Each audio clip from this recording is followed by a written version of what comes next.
अस्सलाम नाजरीन, आप से गुज़श्ता व्लॉग में हमने डिस्कस किया था कि हुकूमत 15वीं तरमीम क्यों ला रही है असम्बली में। और गुज़श्ता रोज़ ये 15वीं तरमीम जो है इसको हुकूमत ने वापस ले लिया। 7 मिनट का इजलास हुआ आज़ाद कश्मीर असम्बली का, जिसमें ये जो 15वीं तरमीम के हवाले से जो बिल था वो वापस ले लिया गया। और बलदियाती इंतखाबात के हवाले से कहा जा रहा था कि हो सकता है कि इसको 6 माह या साल मुलतवी किया जाए। इस हवाले से हुकूमत ने सुप्रीम कोर्ट से दरख्वास्त भी की थी कि इंतखाबात को कम अज़ कम बलदियाती इंतखाबात जो है इनको 6 माह तक मुलतवी किया जाए। तो इस हवाले से हुकूमत ने सुप्रीम कोर्ट से दरख्वास्त की थी और आज इस हवाले से सुप्रीम कोर्ट का फैसला भी आ गया है। इन तमाम इशूज़ को आपसे डिस्कस करेंगे और इसके लिए हमारे साथ मौजूद हैं सीनियर साफ़ी हैं, एनालिस्ट हैं, तजियाकार हैं, रोज़नामा जम्मू कश्मीर के ग्रुप एडिटर हैं राजा कफ़ील अहमद साहब। राजा कफ़ील साहब, आपने हमें टाइम दिया, आपका बहुत बहुत शुक्रिया। तो अब यहाँ से शुरू करते हैं कि जो बलदियाती इंतखाबात का मामला था, बिल आखिर वो फैसला हो गया है कि वो 30 नवंबर को होंगे। और हुकूमत ने जो बिल वापस लिया है कि क्या वजूहत हुई हैं कि हुकूमत को ये बलदियात के हवाले से 15वीं तरमीम का जो बिल था ये वापस लेना पड़ा। और हुकूमत ये तवक्को कर रही थी कि हो सकता है कि सुप्रीम कोर्ट हमें 6 माह का टाइम दे दे, लेकिन हुकूमत ने 6 माह का टाइम नहीं दिया, 3-3.5 माह का टाइम दिया है बलदियाती इंतखाबात के इनेकाद के हवाले से। तो आप क्या कहेंगे इसके ऊपर? बिस्मिल्लाहिर्रहमानिर्रहीम। एक तो सबसे अहम बात यह है कि आज सुप्रीम कोर्ट आज़ाद जम्मू कश्मीर ने एक तारीखी फैसला किया है। और जो बलदियाती इलेक्शन के हवाले से जो अवाम के अंदर, सियासी कारकुनों के अंदर जो एक तशवीश पाई जा रही थी, जो इस तरफ था, वो आज उसका मसला हल हुआ। और सुप्रीम कोर्ट ने हुकूमत को हदायत जारी की है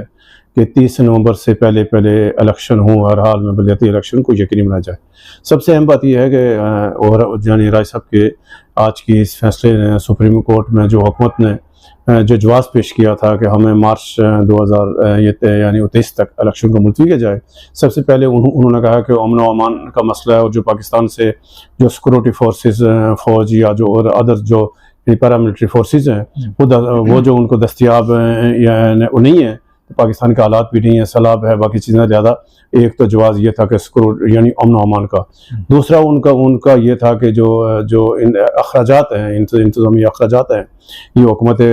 ये पाकिस्तान के यानी साथ मामला उठाया हुआ है। तो हुकूमत पाकिस्तान ने अभी तक आज़ाद कश्मीर हुकूमत को बलदियाती इलेक्शन के लिए वसाइल मुहैया नहीं किए। फिर ये था कि जो वोटर फरिश्ते का इशू था कि बेशुमार जो वोटर फरिश्ते हैं उनको पर तफसात हैं। और बिलखुसूस जो हल्का बंदियाँ हैं, ये 4 इशू को जवाब लेकर जो हुकूमत गई थी सुप्रीम कोर्ट में। कल हुकूमत ने जाकर रिट दायर की थी और इलेक्शन यानी सुप्रीम कोर्ट से इस्तदा की थी कि जो बलदियाती इलेक्शन को कम से कम मार्च तक इसमें तोसी किया जाए, जो डेडलाइन सुप्रीम कोर्ट ने दी हुई है। लेकिन आज जो वकुला ने दलाइल पेश किए, एडवोकेट जनरल हैं और जो हुकूमत के वकील थे, तो सुप्रीम कोर्ट ने सख्त सरजनश की, उनकी सख्त बरहमी का इज़हार किया कि सुप्रीम कोर्ट के वाक़े वाज़े हुक्म के बावजूद, अहकामात के बावजूद कि हुकूमत क्यों ताख़िरी हरबे इस्तेमाल कर रही है। तो फिर इस पर जो उसके बाद इन तफसीली समात के बाद जो फैसला जारी हुआ, तो उसमें उस फैसले के अंदर भी 7 पेजेस पर मुश्तमिल फैसला है सुप्रीम कोर्ट के फुल बेंच ने। उसने सबसे पहले ये कहा गया, हुकूमत ने ये जो जवाब पेश किया है कि हमारे पास वसाइल नहीं है, तो इसको उन्होंने कहा कि 30 करोड़ पे हुकूमत इलेक्शन कमीशन को मुहैया कर चुकी है। तो रिमेनिंग जो ये 65 करोड़ है वो भी हुकूमत ने आज फिर यकीन दहानी कि हम उसको आगाह करेंगे। तो लिहाजा जो फाइनेंस का इशू है वो उसको जवाब बनाकर तो जो बुनियादी हक है आवाम का, इसको मजीद इसमें ताख़ीर के मुतम्मल नहीं हो सकते। फिर ये मतलब ये फैसला बहुत जल्दी नहीं कर दिया? कल हुकूमत सुप्रीम कोर्ट में गई है, आज सुप्रीम कोर्ट का फैसला आ गया है। अगर नहीं, इसमें मैं पहले बताऊँ अभी। फिर जो अगला जो ऑप्शन था कि भाई जो जवाब पेश किया था हुकूमत ने कि जो अमन अमान का मसला, सिक्योरिटी फोर्सेस नहीं, और यानी कैसे इलेक्शन के दौरान अमन अमान का मसला पैदा होगा लोगों के तहफ़्फ़ुज़, वोटर के तहफ़्फ़ुज़ के लिए। तो सुप्रीम कोर्ट ने फिर उसने कहा है यानी वो फैसले में कि अगर हुकूमत को सिक्योरिटी फोर्सेज नहीं है तो बलदियाती इलेक्शन को फिर 3 मराइल में यानी कराया जाए। डिवीजन की सतह पर कराया जाए, मुज़फ़्फ़राबाद डिवीजन है, पोस्ट डिवीजन है, मीरपुर डिवीजन है। सुप्रीम कोर्ट के पिछले इलेक्शन कमीशन जो हुकूमत को तहरीक की थी, तो इलेक्शन कमीशन ने यही हुकूमत को तजवीज़ पेश की थी कि 3 मराइल में इलेक्शन हो। लेकिन जो मतलब जब पिछला फैसला था तो सुप्रीम कोर्ट ने हुक्म दिया था कि नहीं एक साथ हो। तो आज सुप्रीम कोर्ट ने वो जो एक साथ का फैसला वो वापस लिया और हुकूमत को इजाज़त दी है कि वो अपनी सहूलत के तहत, इलेक्शन कमीशन अपनी सहूलत के तहत बलदियाती इलेक्शन को मराइल यानी 3 मराइल में जितनी वो चाहे तो इसको मराइल के बुनियाद पर भी करा सकती है। फिर जो यानी सबसे अहम बात हल्का बंदियों का कमीशन काफ़ी हद तक उसमें से काम हो चुका है। चंद एक दो फिर वहाँ जो बल्दियात यानी जो हाई कोर्ट के रजिस्ट्रार सुप्रीम कोर्ट में पेश हुए कि कितने हल्कों के जो मामलात हैं जो हाई कोर्ट में ज़ेर समात हैं, उसने भी कहा 3-4 हल्कों के अलावा बाकी सबके फैसले हो चुके हैं। तो सुप्रीम कोर्ट ने ये जो हुकूमत की दलील भी थी इसको जो मुस्तरद कर दिया। और ये जो सारे जो हुकूमत बाने बना रही थी, जो 4 मौक़िफ़ अपनाए थे, उसको सुप्रीम कोर्ट ने मुस्तरद कर दिया और फिर कहा कि हाँ जहाँ के इनको छोटे मोटे इशूज़ हैं और उनको यानी 2 माह का वक्त दिया हुकूमत को, इन 2 माह के अंदर जो हल्का बंदी के इशूज़ हैं, वोट ऑफ रेस्टू के इशूज़ हैं, ये सारे हल करके और 30 नवंबर से पहले इंतखाबात को हर हाल में यकीनी बनाया जाए। अच्छा, 30 नवंबर को मतलब बलदियाती इंतखाबात होंगे तो ये बिल्कुल पीक का टाइम होगा, दिसंबर शुरू हो जाएगा, तो दिसंबर में तो बहुत ज़्यादा सर्दी होगी। तो कश्मीर के इलाकों में तो सर्दी नवंबर के यानी अगर आप ये कहें कि 15 अक्टूबर के बाद ही सर्दी का मौसम शुरू हो जाता है, तो ये दिसंबर यानी ये समझें कि 30 नवंबर आगे दिसंबर है, तो इतनी सर्दी के मौसम में नहीं, इतनी सर्दी नहीं हो रहा, ऐसा बिल्कुल उस तरह से फिर ये भी ये बिल्कुल ये ऐसा मौसम है यानी अक्टूबर लास्ट वीक का और फिर आपका ये यानी नवंबर को जो आखिरी हफ्ते का ये लोग सारे फारग हुए हैं, यानी आप लोगों जो कामकाज होते हैं खेती बाड़ी के ऑलमोस्ट सारे घास की कटाई के और मकई की कटाई वगैरह के लोग तकरीबन फारग हो जाते हैं। तो ये बेहतरीन यानी मौका भी है, मौसम भी है और ये एक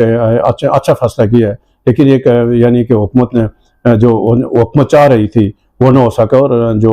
यानी सुप्रीम कोर्ट ने जो अवाम के यानी मुतालबे पे जो राय थी उसको सामने रखते हुए हुकूमत को सिर्फ 2 माह का मोहलत दिया है ताकि सारी तैयारी और शफाफ तरीन इलेक्शन हो। यानी एक ठंडे मौसम में गर्मा गर्म माहौल होगा और वो भी सियासी माहौल होगा। तो चलो ये एक अच्छा फैसला है सुप्रीम कोर्ट का। सुप्रीम कोर्ट ने 30 नवंबर को जो बलदियाती इंतखाबात के इनेकाद का फैसला किया है, ये एक अच्छी बात है। और इसी हवाले से मैं आपसे आगे बात करना चाहूँगा कि बाकी जो मामलात हैं आज़ाद कश्मीर गवर्नमेंट के, जिस तरह सियासी मामलात को अगर देखा जाए या तरक्याती कामों को देखा जाए, PTI हुकूमत को 1 साल से ज़ायद का अरसा हो गया है और तरक्याती कामों की रफ्तार उस तरह बज़ाहिर नहीं हुई है जिस तरह तरक्याती काम होने चाहिए थे। लोगों की शिकायत भी हैं, तो आप क्या समझते हैं कि इस तरह की कोई बात है इसमें जो पहले था इसमें अटैच सवाल था ये कि जो हुकूमत ने 15वीं तरमीम का बिल जो वापस लिया है ये क्यों ये एक नकाती ये मतलब था कि जो बल्दियाती जो इलेक्शन एक्ट है उसमें तरमीम के हवाले से था। इसमें खुद PTI के अंदर जो PTI की पार्लियामानी पार्टी है काबीना है उसके अंदर ही वज़ीर आज़म को सख्त उसको यानी तनकीद का सामना था, मज़म्मत था और अक्सरियत जो है ना काबीना की पार्लियामानी पार्टी का मकसद ये था कि जो ये अपोजिशन भागना चाहती है वो एक मतलब शायद यानी किसी सियासी वारदात पे है, लिहाजा हुकूमत के पास बेहतरीन मौका है तो हुकूमत को कम अज़ कम यानी आगे नहीं जाना चाहिए मौजूदा हालात जो PTI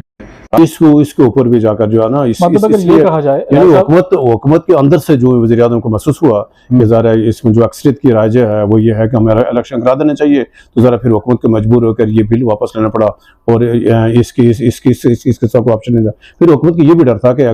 अगर कहीं ये इस तरह का फैसला आ जाता है ज़रा तो ये क्योंकि सुप्रीम कोर्ट की हुकूमत हुआ कि सुप्रीम कोर्ट इसका नोटिस लेकर कहीं हुकूमत तो इन्हें अदालत के मुर्तकिब न हो, ये वो सारे खदशात अफसाद थे यानी जिसके बुनियाद पर हुकूमत ने यही जो गनीमत समझा, ये इसको जो दुरुस्त समझा कि हम इस जो आईनी तरमीम का बिल है उसको वापस ले लिया जाए। सब ये काम होते हैं पहले के जो उनके मशीरान हैं हुकूमत के, वज़ीर आज़म के मशीरान हैं, उनको गलत मशवरा दिया है। ये काम पहले उनको सोचना चाहिए था कि कंटेम्प्ट ऑफ कोर्ट भी लग सकती है इसमें। और उजलत में हुकूमत ने बिल पेश किया असम्बली में और उजलत में वापस ले लिया, तो ये मेरे ख्याल से हुकूमत को एक सुबकी का सामना करना पड़ा है कि जितनी उजलत में उन्होंने बिल पेश किया इतनी जो उजलत में उन्होंने वापस ले लिया, तो ये एक सुबकी हुई है। जो हुकूमत के वज़ीर आज़म के जो मशीरान हैं उनको थोड़ा सा अपने मशवरों के ऊपर तवज्जो देनी चाहिए। तो आप क्या समझते हैं कि ये उजलत में बिल पेश किया गया था? ये बिल्कुल, क्योंकि जो बिल पेश हुआ था आईनी तरमीम का इसमें यहाँ तक कि जो PTI की पार्लियामानी पार्टी है उसको भी एतमाद में नहीं लिया गया था। सच क्योंकि रात को जो काबीना का इजलास हुआ जिस दिन बिल पेश हुआ एक दिन पहले, तो वहाँ वज़ीर आज़म ने ये इत्फाक यानी फैसला ये हुआ था कि PTI जो है ना किसी सूरत जो है ना जो बल्दियाती इलेक्शन सुप्रीम कोर्ट की हदायत के मुताबिक वक्त पे कराएगी और किसी सूरत हम इसको इलेक्शन को आगे नहीं। लेकिन वज़ीर आज़म अपोजिशन के साथ कमिटमेंट कर बैठे थे, वहाँ उनके साथ वादा था कि हम बल्दियाती इलेक्शन को आगे ले जाएंगे। तो वज़ीर आज़म ने जो अपोजिशन के साथ जो वादा किया था उसको जो सामने रखते हुए जो है ना बिल को जो पेश करना पड़ा। लेकिन जो अपोजिशन के अंदर से भी आपको याद होगा, पीपल्स पार्टी के अंदर भी, नून लीग के अंदर भी बिल्कुल वहाँ पे इस जो बलदियाती इलेक्शन के हवाले से बिल्कुल दोहराई थी। एक ग्रोह कह रहा था कि फौरी इलेक्शन हो तो यानी बात जिनके हल्कों में तैयारी नहीं थी वो अपनी जान छोड़ना चाहते थे। एक अच्छा हुआ ज़रा ये यानी आज़ाद कश्मीर 30 साल के बाद इन बलदियाती इलेक्शन होने को जा रहे हैं। तो एक इसके इलेक्शन के इसके आज के सुप्रीम कोर्ट के फैसले को ज़बरदस्त यानी सराहा जा रहा है कि आज़ाद कश्मीर के अंदर कारकुनों में एक यानी खुशी की लहर है। जो हुकूमत यानी जो साजिश कर रही ताखिरी हरबे हो रहे थे, आज उसको सुप्रीम कोर्ट ने नाकाम बनाया और फिर हुकूमत को वक्त भी दिया ताकि ये ना हो कि सुप्रीम कोर्ट ने को अपना फैसला मसलत किया और उस इंसाफ के उसूलों के मुताबिक यानी हुकूमत को वक्त दिया कि जहाँ कहीं हल्का बंदियों का वोट सिस्टम का कोई मसला है ताकि 2 माह में ये मसले भी हल हो जाए। बिल्कुल ठीक है। डॉक्टर साहब थोड़ी सी रोशनी डालिएगा कि आज़ाद कश्मीर में तरक्याती कामों की रफ्तार जो है वो क्या दुरुस्त समझ जा रही है, बेहतर हो रही है, या वैसे ही जो है सिलसिला जो हुकूमत अभी तक मतलब हमें अभी तक जो रिपोर्ट्स मिली हैं, लोगों की जो शिकायत मिली हैं, उस रफ्तार से लोगों के तरक्याती काम नहीं हो रहे हैं और कुछ लोगों को इस हवाले से मिसाइल का सामना। देखिए राज साहब, ये पीटीआई का पहला यानी बजट यानी पेश किया पीटीआई ने, क्योंकि जो पिछला बजट था 2021 वाला तो वो मुस्लिम लीग नून ने अपने आखिरी दौरे हुकूमत में पेश किया था। और फिर जो उस वक्त की जो हुकूमत ने तरक्याती स्कीमों का जो अलकवाज ऐलान किया तो इसने यानी जब वहाँ आज़ाद की हुकूमत तब्दीली पीटीआई की हुकूमत आई तो उस वक्त हुकूमत ने वो सारे टेंडर, वो सारे जो मनसूबे थे वो मनसूख कर दिए थे। तो अपोजिशन अदालत में चली जाए तो हाई कोर्ट ने फैसला दिया कि ये सारे जो टेंडर अवार्ड हो चुके हैं, जो मनसूबे हैं, और हाई कोर्ट के हुक्म पर पीटीआई की उस हुकूमत को वो सारे के सारे मनसूबे जारी रखने पड़े। तो ये पहला बजट था जिसमें अभी यानी टेंडर होने थे, मनसूबे, लेकिन बीच में बलदियाती इलेक्शन आ गए। सुप्रीम कोर्ट ने इलेक्शन कमीशन ने पाबंदी लगा दी है। अब तो 30 नवंबर तक तो किसी सूरत ना कोई तकर्री हो सकती है, ना कोई तबादला होगा, ना कोई तरक्याती स्कीम का इजरा होगा। तो ये तो ज़ाहिर आ जाएगा कि हुकूमत फिर फंस गई है कि हुकूमत ने जो अभी जो ऐलानात किए थे यानी जो ऐलानात करने वाले थे वो सारे के सारे नहीं हो पाए। तो अभी जहाँ तक हुकूमत की कारकर्दगी के ताल्लुक है, बिल्कुल आपने वजह फरमाया मौजूदा वज़ीर आज़म सरदार तानिया साहब को इनके अभी 4-5 माह होने को इक़्तिदार में ये भी अभी कुछ वो डिलीवर नहीं कर पा रहे हैं जिस तरह के साथ इनके तवक़्क़ात थी, इनसे लोगों की उम्मीदें वाबस्ता थी, वो इसलिए नहीं हो पाई हैं कि वज़ीर आज़म जो अपनी टीम का इंतखाब किया है वज़ीर आज़म सेक्रेटेरिएट के अंदर, जो सियासी टीम का इंतखाब किया है, ज़रा वो गैर सियासी लोगों को रख दिया अपने साथ, उनका सियासी कारकुनों के साथ कोई तल्लुक़ नहीं है। जो अप्रोच होनी चाहिए थी सियासी कारकुनों के वज़ीर आज़म पोस्ट में वज़ीर आज़म सेक्रेटेरिएट है वो नहीं हो पा रही, और इसी वजह से जो पीटीआई के जो कारकुन है पीटीआई का वो अपनी हुकूमत के होने के बावजूद मायूस है। और इसका मतलब ज़ाहिर इसका जो आज़ार यहाँ तक मतलब जो वज़रा मेंबरान असम्बली या जो पीटीआई के सीनियर जो क़यादत है वो भी ज़रा इसके ऊपर परेशान है कि ज़रा जो हमने अवाम के साथ कमिटमेंट की थी हम यानी वो वादे हम उस तरह से पूरे ना कर सके। लेकिन एक क्रेडिट जाएगा अगर ये बल्दियाती इलेक्शन हो पाते हैं, इवन के यहाँ तक ये सुप्रीम कोर्ट का हुक्म है, सुप्रीम कोर्ट की हदायत के तहत हो रहे हैं, बीच में सुप्रीम कोर्ट होती शायद, लेकिन ये भी यानी फिर हुकूमत को ही क्रेडिट जाएगा 30 साल के बाद पीटीआई की हुकूमत में ही ये इलेक्शन हुए। अभी इम्तहान है राय साहब के जो अभी जो 30 नवंबर से पहले ये बल्दियाती इलेक्शन होने, तो अगर तो पीटीआई इन इंतखाबात में बेहतर पोजीशन ना ले सकी तो ज़रा उसका सख्त रद्द-ए-अमल होगा, यानी उसका असर पड़ेगा तनवीर साहब की हुकूमत पे। तो हम तो यही कहेंगे कि अभी भी वक्त है कि जो वज़ीर आज़म साहब ये जो है यानी अतमाद मिलने कारकुनों को, अभी तो ज़रा